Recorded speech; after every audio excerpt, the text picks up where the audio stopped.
नेमकं त्यांच्या मनातील खासदार कोण किंवा त्यांचा कौल कोणाच्या बाजूने असणार आहे? आढळराव काय आता पैशाने जाईल बाहेर मनाने, पण अमोल कोल्हे एक नंबर आहे. पण इलेक्शन पुरतं ते फक्त आम्हाला वापर करतात आणि इलेक्शन संपल्यानंतर इकडच्या विकासासाठी पूर्णपणे दुर्लक्ष असतं. ते कधी कोणताही खासदार असू द्या कधी जिकडे आलेले नाहीयेत. जो लोकशाहीला प्राधान्य देईल तो खासदार आम्हाला चालेल. पर एक मी सांगतो, माझं वय 60 आहे. एक 10 वर्षाचा पिरियड खोलला ना, 50 वर्ष आम्हाला काँग्रेसने जगवले. 10 वर्ष बीजेपी सरकार आले. त्याच्या अगोदर 50 वर्ष म्हणजे आम्हाला जगवलं का नाही, 72च्या दुष्काळापासून जगवले आम्हाला. आणि हे 10 वर्षामध्ये एवढा भाऊ करतात ना, असं काय आम्हीच त्याला सांभाळू, आम्ही त्याला जन्म दिला असं दाखवते. नमस्कार, मॅक्स महाराष्ट्रामध्ये तुम्हा सर्वांचं स्वागत आहे. मी विजय रणदिवे. आपण पुण्यातील काही ठिकाणी जाणून घेत आहोत की नेमकं या लोकसभे संदर्भात नेमकं नागरिकांना काय वाटतं किंवा त्यांच्या मनातील उमेदवार नेमका कोण आहे, खासदार त्यांना कसा हवा. शिरूर मतदारसंघातील आपण काही नागरिकांच्या प्रतिक्रिया जाणून घेणार आहोत की नेमकं त्यांच्या मनातील खासदार कोण किंवा त्यांचा कौल कोणाच्या बाजूने असणार आहे. नमस्कार, नेमका तुम्हाला तुमच्या मनातील खासदार किंवा विकासाच्या मुद्द्यावरती नेमका खासदार कोण हवाय? अमोल कोल्हे. का बरं? अमोल कोल्हे हे सगळे राजकारण बघितलं ना तर अमोल कोल्हे योग्य वाटतं. कारण काय नेमकं अमोल कोल्हे जे राजकारण झालेलं आहे त्यामुळे अमोल कोल्हे हा योग्य खासदार वाटतो. आढळराव काय आता पैशाने जाईल बाहेर मनाने, पण अमोल कोल्हे एक नंबर आहे. नेमक्या काय समस्या आहे तुमच्या स्थानिक भागावरती किंवा त्या स्थानिक समस्याची सोडवणूक नेमकी खासदारांकडनं होतीये का? दरवेळी शिरूरचा जर विचार केला आपण तर दरवेळी आमच्या माथ्यावरती तिकट पलीकडनंच आयात केल्यासारखं एखादा उमेदवार दिला जातो. हडपसर भागातले कधी जसं विठ्ठल पाटील गेले त्याच्यानंतर पुन्हा खासदारकीसाठी कोणी किंवा चान्सही दिला नाही. परंतु ज्याप्रमाणे तिकडनं लादला जातो ते आम्ही स्वीकारतो, पण इलेक्शन पुरतं ते फक्त आम्हाला वापर करतात किंवा आम्हाला तेवढा मतात धरतात आणि इलेक्शन संपल्यानंतर इकडच्या विकासासाठी पूर्णपणे दुर्लक्ष असतं. ते कधी कोणताही खासदार असू द्या कधी जिकडे आलेले नाहीयेत. त्यांनी कधी लोकांच्या भागातनं कामं केलेली नाहीत, लोकांच्या अडीअडचणी जाणून घेतलेल्या नाहीत. तरी त्यातल्या त्यात जो लोकशाहीला प्राधान्य देईल तो खासदार आम्हाला चालेल. शिक्षण असेल, आरोग्य असेल किंवा स्थानिक रोजगार असेल, तर या संदर्भात नेमका येणाऱ्या खासदारांनी किंवा मागील खासदारांनी आपल्या भागात काय कामं केली काय सांगता येईल? काम त्याचे अमोल कोल्हेचे भरपूर आहे. अमोल कोल्हे पर एक मी सांगतो, माझं वय 60 आहे. एक 10 वर्षाचा पिरियड खोलला ना, 50 वर्ष आम्हाला काँग्रेसने जगवले. 10 वर्ष बीजेपी सरकार आले. त्याच्या अगोदर 50 वर्ष म्हणजे आम्हाला जगवलं का नाही, 72च्या दुष्काळापासून जगवले आम्हाला. आणि हे 10 वर्षामध्ये एवढा भाऊ करतात ना, असं काय आम्हीच त्याला सांभाळू, आम्ही त्याला जन्म दिला असं दाखवते. जन्म आम्ही दिलाय असं दाखवते. मला सांगा, 400 रुपयाचा सिलेंडर 1150 10 वर्षात झाला. काँग्रेसनं 10 वर्षात कधी सिलेंडर रेट वाढवले का? पेट्रोलचे 37 रुपये रेट होता, कधी वाढवलं का? त्यांनी आलेला इथं जीएसटी तिथे जीएसटी भरपूर वाढवली. 10 वर्ष त्यांनी फार गंगनाला देवला. काँग्रेसने 50 वर्ष आम्हाला जगवले, काहीच जाणवलं नाही. हे 10 वर्षात मी 60 वर्ष, ह्या 10 वर्षात म्हणजे माझे 60 वर्ष झाला, बरोबर का? आता ना सरळ गगनाला गेले. मग मला सांगा चिड कुणावर आहे? का गणित आहे नेमका तरी खासदार पंतप्रधान म्हणून तुमची पसंती कोणाला असणार? काँग्रेसमध्ये कुठली बी आघाडी हो, काँग्रेस. आपण काही नागरिकांशी चर्चा करणार आहोत की नेमका त्यांना पुण्यातील खासदार नेमका कसा हवाय. नमस्कार दादा. नमस्कार. जी आता निवडणूक चालू आहे त्या निवडणुकी संदर्भात पुण्यातील जे काही उमेदवार आहेत त्यांची चुरशीची लढत आपल्याला पाहायला मिळते. तर नेमकं तुम्हाला विकासाच्या मुद्द्यावरती कुठला खासदार हवाय? खासदार कुठला हवा ही खऱ्या अर्थानं ठरवण्यापेक्षा ही निवडणूक मुळात मूळ विकासाच्या मुद्द्यावर चालली आहे का हा प्रश्न आहे. जाणून बुजून विकासाचे मुद्दे न घेता जाती धर्मांधन आणि या वेगवेगळ्या विषयावरती निवडणूक जात आहे. खऱ्या अर्थाने देशाचं भवितव्य घडवणारी निवडणूक आहे आणि देशाचं भवितव्य घडवणाऱ्या निवडणुकीमध्ये मूळ जी समाजाचे विषय आहेत किंवा जे विकासाचे मुद्दे आहेत त्या विकासाच्या मुद्द्याला हात न घालता गेल्या 10 वर्षामध्ये जी काय विकासाची कामं केली ही कामं न सांगता किंवा मागील सरकारने जी काय उद्योग केले ती उद्योग पुढे आणून जाणून बुजून ही निवडणूक विविध धर्मांच्या मुद्द्यावरती, जातीय दंगलीच्या मुद्द्यावरती घेऊन, मंदिराच्या मुद्द्यावरती घेऊन जाऊन ही समाजामध्ये संभ्रम निर्माण करण्याचं काम आहे. स्थानिक प्रश्न अनेक आहेत, त्या स्थानिक प्रश्नावर सुद्धा खऱ्या अर्थाने निवडणूक होत नाही, दुर्दैवाची बाब आहे. म्हणजे जो आपण लोकप्रतिनिधी निवडून देतो तो लोकसभेमध्ये जाऊन फक्त बसायचं काम करतो, तो कुठल्याही स्थानिक प्रश्नाला हात न घालता तो नेमकं काम काय करतो हा तुमच्या आमच्यासारख्या लोकांच्या मनामध्ये प्रश्न निर्माण झालेला आहे. पुणे जिल्ह्यात एकूण 4 लोकसभा मतदारसंघ आहेत. 4 मतदारसंघात वेगवेगळ्या ठिकाणी वेगवेगळे उमेदवार उभे आहेत. तर नेमकं यांच्याकडे तुम्ही कसं बघता? मुळात चार उमेदवार आहेत ते उमेदवारच एकमेकाविरोधात विचारधारा सोडून लढतायत, ही वस्तुस्थिती आहे. त्याच्यामुळं यांच्याकडनं खऱ्या अर्थानं अपेक्षाच नाही. ही सत्तेसाठी एकत्र आलेली मंडळी आहे. त्यामुळं लोकांचा जो लोकप्रतिनिधी आहे हा निवडण्याची जी लोकशाहीची प्रक्रिया आहे ही मुळात लोकप्रतिनिधी निवडण्यापेक्षा ह्यांना सत्तेमधनं मलिदा लाटायचा. ही सगळी मंडळी सत्तेसाठी एकत्र आलेली आहे, ही लोकशाहीसाठी किंवा विकासासाठी एकत्र आलेली नाही. त्याच्यामुळे चारही लोकांकडनं काही अपेक्षा नाही. काँग्रेसकडनं आरोप करण्यात येतोय की ज्यावेळेस मोदी सरकार हे 400 पार होईल त्यावेळेस नक्कीच राज्यघटना ही बदलण्यात येईल, तर त्यात काय तथ्य आहे का, असं काय वाटतं? डॉक्टर बाबासाहेब आंबेडकरनी जी घटना बनवलेली आहे कुणाच्या बापाला बदलता येत नाही. त्याच्यामुळे लोकशाहीमध्ये आज जी का राज्यघटना आहे ज्याच्यावरती संपूर्ण देश चालतो ही बदलण्याची ताकद 400 पार काय 800 पार जरी केले आणि मुळात 400 पारचा जो नारा आहे हा मुळात फसवा नारा आहे. कारण लोकांचा संभ्रम करायचा, एक गोष्ट सातत्यानं जर खरी म्हणून सांगितली 10 वेळा तर ती खरी वाटते. तसंच 400 म्हणून हॅमरिंग करायचं आणि लोकांचा भ्रमनिराशा करायचा, ही वस्तुस्थिती आहे. 400 पार वगैरे नाही, 250 पार केलं तरी मोठी मुश्किल आहे या सरकारची. कारण गेल्या 10 वर्षामध्ये जी मूळ प्रश्न होते, तुम्ही जी गॅरंटी म्हणता ह्या गॅरंटीमध्ये कुणाची गॅरंटी दिली? सुशिक्षित बेरोजगारांचा प्रश्न मिटला नाही, शेतकऱ्यांना अजून FMC प्रमाणे अजून शेतकऱ्याला हमी भाव मिळालेला नाही, किंवा कुठलंही दिलेले आश्वासन गेल्या 10 वर्षामध्ये पूर्ण झालं नाही. एक राम मंदिराचा मुद्दा सांगता, 370चा मुद्दा सांगता. ज्या राम मंदिरामध्ये सर्वसमाज प्रश्न कुठं सुटणार आहे? म्हणजे मंदिर बांधलं म्हणून काय देशाचं कल्याण होणार नाही ना, ही वस्तुस्थिती आहे. आणि 370चं कलम हटवले म्हणून काय देशाची सगळी ही गरिबी हटणार नाही. म्हणजे आज सुशिक्षित बेरोजगाराचा मोठा प्रश्न आहे. आज तरुणांना नोकऱ्या नाहीत, आज कुठल्याही लोकांना हाताला काम नाही.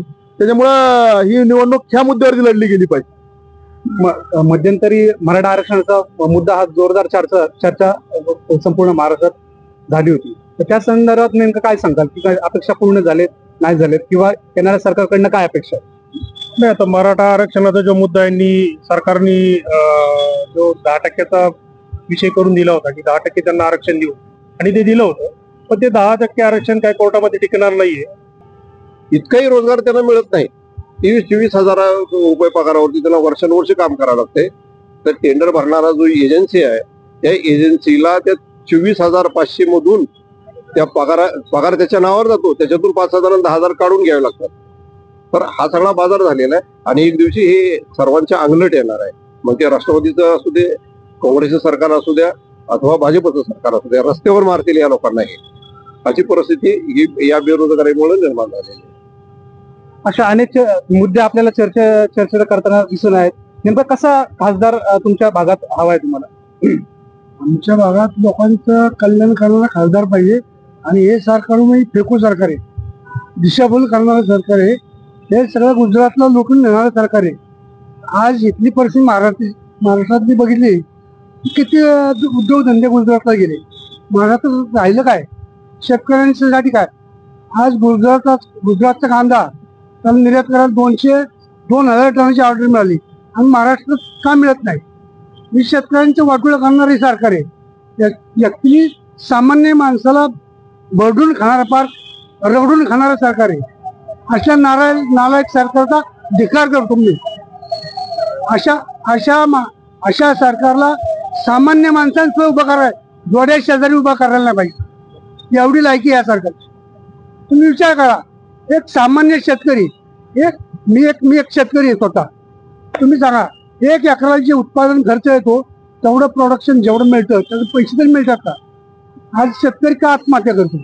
एक साधी गोष्ट आहे. एवढ्या आज तुम्ही सांगा, शेतीच्या खताचे रेट जी 2014 पूर्वी एक युरियाचं पोतं 150 रुपयाला मिळत होती, आज 550 मिळतं. तुमचं कुठल्या मिक्सरचं पोतं 300 रुपयाला 200 रुपयाला मिळत होते, आज 600-700 रुपये झाले. शेतकऱ्यांनी कसं काय करायचं? आणि जे मिळणारे उत्पन्न तेवढं भागत नाही. कांद्याचे रेट किंवा 2014च्या अगोदर सिलेंडरचा रेट 450 रुपये होता, पेट्रोलचा रेट 76 रुपये. आज परिस्थिती काय झाली? म्हणजे इथलं महाराष्ट्र सगळं GST गोळा करायचा आणि गुजरातला नेऊन टाकायचा, इथल्या लोकांना भिकारी करायचं, हे असं या सरकारचं ध्येय आहे. यापूर्वी शेतकऱ्यांना हमी भाव हा नक्कीच मिळाला पाहिजे या संदर्भात वेगवेगळ्या ठिकाणी आंदोलनं होतात, चर्चा होतात. पाठीमागे दिल्लीमध्ये जे काही आंदोलन चालू होतं त्याच धर्तीवर आपल्या महाराष्ट्रातही आंदोलन चालू झालं. पण शेतकऱ्याचं त्यातून समाधान कुठल्याही प्रकारे झालं नाही. त्या संदर्भात काय? शेतकऱ्याचं समाधान होणार कसं काय? मला सांगा की ती शेतकऱ्यांचा सन्मान म्हणून शेतकऱ्याला दर वर्षाला 6,000 रुपये सरकार देतं, मोदी सरकार देतं. म्हणजे हा किती मोठी थट्टा आहे. तुम्ही जीएसटीच्या नावाखाली 18% वसूल करायचे शेतकऱ्याकडनं.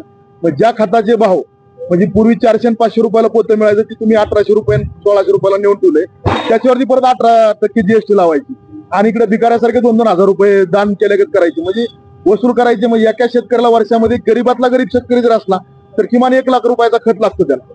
म्हणजे 1 लाख रुपये इंटू तुम्ही 18% करा, 18,000 रुपये तो जीएसटीच्या नावाखाली भरतोय. यापूर्वी 70 वर्षामध्ये कुठल्याही सरकारनं शेतकऱ्याच्या संदर्भात जीएसटी लावला नाही. या सरकारनं पहिल्यांदा जीएसटी लावलाय शेतकऱ्याच्या काळावर. म्हणजे दिल्लीमध्ये एवढ्या शेतकऱ्यांनी आंदोलन केलं पण त्या शेतकऱ्याची दखल घ्यायला पंतप्रधान गेला नाही. तिथे वस्तू तिथे तीच परिस्थिती महाराष्ट्रात झाली. महाराष्ट्रामध्ये शेतकऱ्यांनी आंदोलन केलं पण त्या आंदोलनाची दखल कुणी घेतली नाही. उलट आज ज्यांनी शेतकऱ्याचा कैवारी म्हणून जे गेले म्हणजे आहेत त्यांनी शेतकऱ्यावरती गोळ्या चालवल्या याच महाराष्ट्रामध्ये वस्तू तिथे. आणि आज तीच ज्यांनी गोळ्या चालवल्या तीच आज कौतुक करत फिरतात ज्यांनी म्हणजे ही विचार करा की शेतकऱ्याचं नाही ना कुणाचं सरकार नाही. सरकार जी आहे ती फक्त उद्योगधंद्यांचं खासगीकरण करण्यासाठी झालेलं सरकार आहे. तुमच्या मनातील नेमका खासदार कोण असेल? जो सर्वसामान्यांच्या प्रश्नासाठी सर्वसामान्यांच्या न्याय देणार आहे असा लोकप्रतिनिधी पाहिजे. जो खऱ्या अर्थानं देशाबरोबर सर्वसामान्यांचं सुद्धा हित साधणारा असा खासदार असावा. पण असा कुठलाही खासदार आज तागायत आम्हाला दिसत नाही. म्हणजे जी काँग्रेसचे जेवढे म्हणले की आम्ही काँग्रेस मुक्त भारत करेल म्हणून लोकांनी यांना निवडून दिलं. आज त्यांनी सगळा काँग्रेस युक्त भाजप करून ठेवला. म्हणजे ही सगळे मिली एक भाजप आणि काँग्रेसची अशी अवस्था आहे. एक साप नातं आहे दुसरा नाग नातं आहे. फरक काही नाही. नरेंद्र मोदी का राहुल गांधी? नरेंद्र मोदी का राहुल गांधी पंतप्रधान? आता ती काळ ठरवले ना. तुमची नेमकी पसंती कोणाला असेल? नरेंद्र मोदी का राहुल गांधी? नाही सांगते. तुमची पसंती नेमकी कोणाला असेल देशाचा पंतप्रधान म्हणून? परिस्थिती अशी झाली की राहुल गांधी पंतप्रधान पद सांभाळू शकत नाही म्हणून मोदीला लोक म्हणतात की निवडून देऊ. त्याला पर्याय दुसरा तयार झाला नाहीये. आणि जर तिसरी आघाडी जर सगळ्या मिळून जर तिसरी आघाडी वेगळी जर केली आणि काँग्रेसनी जर एखादा उमेदवार पंतप्रधान डिक्लेअर केला, त्यांनी डिक्लेअर जर केला एखादा उमेदवार, ते डिक्लेअर करत नाही, त्यांनी जर पंतप्रधान पदाचा उमेदवार जर डिक्लेअर केला आणि तिसरी आघाडी जर देशामध्ये तयार झाली, त्याच्यामध्ये केजरीवाल असतील, BRS असेल किंवा इतर पक्षाचे छोटे छोटे पक्ष जे संपवले त्यांनी, राष्ट्रवादी काँग्रेस अर्ध संपवलंय, त्याच्यानंतर शिवसेना संपवली. हे छोटे छोटे पक्ष संपून यांना हुकुमशाही प्रस्थापित करायची. तर हे छोटे छोटे पक्ष जर एकत्र आले, हे एकत्र यायला सुरुवात केली, यांनी काहीतरी सुधारणांचं थोडस जनतेला सुधारणा करण्याचा प्रयत्न केला. त्याच्यामध्ये केजरीवाल असतील, BRS असेल, या लोकांनी थोडंसं सुधारणाचं काहीतरी वेगळ्या पद्धतीचं मॉडेल तयार केलं. पण हे मॉडेल संपवण्यासाठी या केंद्र सरकारने, या मोदी सरकारने ह्या लोकांना ईडी आणि CBIच्या जाळ्यामध्ये अडकून या लोकांना आज जेलमध्ये टाकले. हे लोक जेलमध्ये गेल्यामुळे त्यांना ह्या बाकीच्या लोकांच्या ज्या काय छोट्या मोठ्या म्हणजे लोकांसाठी जे काम करतायत ते काम करता येत नाहीये. तर ही तिसरी आघाडी जर तयार झाली आणि त्यामध्ये जर पंतप्रधान पदाचा एखादा चांगला जर उमेदवार जर पुढे आला तर कदाचित मोदी आणि मोदींच्या समोर ही जी काय BJPचं जे काय गाजर लोकांना दाखवलं जातंय हे सक्षम पर्याय उभा राहील आणि त्यात नक्कीच समाजाचा, जनतेचा विजय झाल्याशिवाय राहणार नाही. नेमका तुमचं कौल कोणाच्या बाजूने असणार? एक राहुल गांधी की मोदी सोडून दुसरा कोणी? कारण मोदी देशाला घातक आहे आणि जर आता मोदीचं सरकार आलं तर देश बर्बाद होईल. रस्त्यावरती भांडणं होतील, एकमेकांना तोडतील लोक, इतका द्वेष पसरवला जाणार आहे. त्यामुळे मोदी सोडून इतर कोणी जो देशाचा विकास कर. अशा विविध प्रतिक्रिया या सामान्य जनतेकडनं पाहायला मिळते आणि जनतेचा कौल नेमका कोणाच्या बाजूने या व्हिडिओच्या माध्यमातून आपण पाहत आहोत.